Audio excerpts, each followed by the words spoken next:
India में हर 2 minutes में एक सी सेक्शन होता है। सोचो एक माँ हॉस्पिटल जाती है, पेन में है और वहाँ एक डॉक्टर उसे कहता है नॉर्मल डिलीवरी रिस्की है, ऑपरेशन करना पड़ेगा।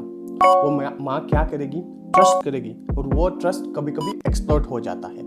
वर्ल्ड हेल्थ ऑर्गेनाइजेशन कहता है सिर्फ 10 से 15% डिलीवरीज में ही सी सेक्शन की एक्चुअल जरूरत होती है। यह मेडिकली जस्टिफाइड लिमिट है। क्वेश्चन उठता है, क्या इंडियन वुमेन सडनली इतनी मेडिकली कॉम्प्लिकेटेड हो गई है या फिर सिस्टम ने उन्हें कॉम्प्लिकेटेड बना दिया है? असली वजह क्या है और इसका सोल्यूशन क्या है? पहले सी सेक्शन का असली वजह जानते हैं और फिर उस सोल्यूशन के बारे में बात करेंगे। सी सेक्शन का असली वजह प्रॉफिट, फेयर और मिस इन्फॉर्मेशन। रियलिटी अनकंफर्टेबल है लेकिन इंपॉर्टेंट है, आपको जानना जरूरी है। सी सेक्शन एक नॉर्मल डिलीवरी से 2 से 3 गुना ज्यादा रेवेन्यू जनरेट करता है। एक डॉक्टर या हॉस्पिटल के लिए सी सेक्शन फिनेंशियली ज्यादा बेनिफिशियल होता है। और सिर्फ ग्रीड की बात नहीं है, 2 और बड़े फैक्टर से मेडिको लीगल फेयर। अगर डिलीवरी में कुछ भी गलत हो, डॉक्टर पर केस हो सकता है, तो सेफ साइड पर ऑपरेशन प्रेफर होता है। पेशेंट का डर, नॉर्मल डिलीवरी में बहुत दर्द होगा, ये बिलीफ बहुत कॉमन है और वही डर एक्सप्लोर्ट होता है।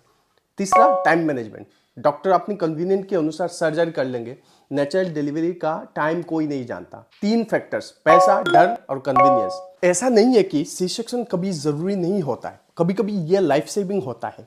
हाई रिस्क प्रेगनेंसीज में, कॉम्प्लिकेशंस में ये बिल्कुल सही चॉइस है। लेकिन जब ये अननेसेसरीली होता है तो रिस्क रियल है। रिकवरी टाइम 3 से 4 गुना ज़्यादा होती है। इन्फेक्शन और ब्लड क्लॉट का रिस्क बढ़ जाता है। अगले प्रेगनेंसीज में कॉम्प्लिकेशंस की पॉसिबिलिटी, न्यूबॉर्न में रेस्पिरेटरी इश्यूज का रिस्क स्लाइटली ज़्यादा होती है। ब्रेस्ट फीडिंग में डिले। सर्जरी एक टूल है, सॉल्यूशन नहीं, और इंडिया में वो टूल अब डिफॉल्ट बन गया है। लेकिन सीधा सॉल्यूशन भी एग्जिस्ट करता है और वो है ग्लोबली प्रूवन मिडवाइफ्स। वो क्या है? Midwives trend maternity care professionals होते हैं जो नॉर्मल लो रिस्क प्रेगनेंसीज को सेफली हैंडल करती है, कॉम्प्लिकेशंस डिटेक्ट करती है, माँ के साथ होती है बिगिनिंग से एंड तक। वर्ल्ड हेल्थ ऑर्गेनाइजेशन के रिपोर्ट्स और ग्लोबल स्टडीज की अकॉर्डिंग कंट्रीज जहां स्ट्रॉन्ग मिडवाइफरी सिस्टम है वहां 70 to 80% डिलीवरीज मिडवाइफ लेड होती है। नेदरलैंड्स की बारे में बात करें तो around primary care births midwife led system पर बेस्ड है एंड रिजल्ट 84% नॉर्मल डिलीवरीज।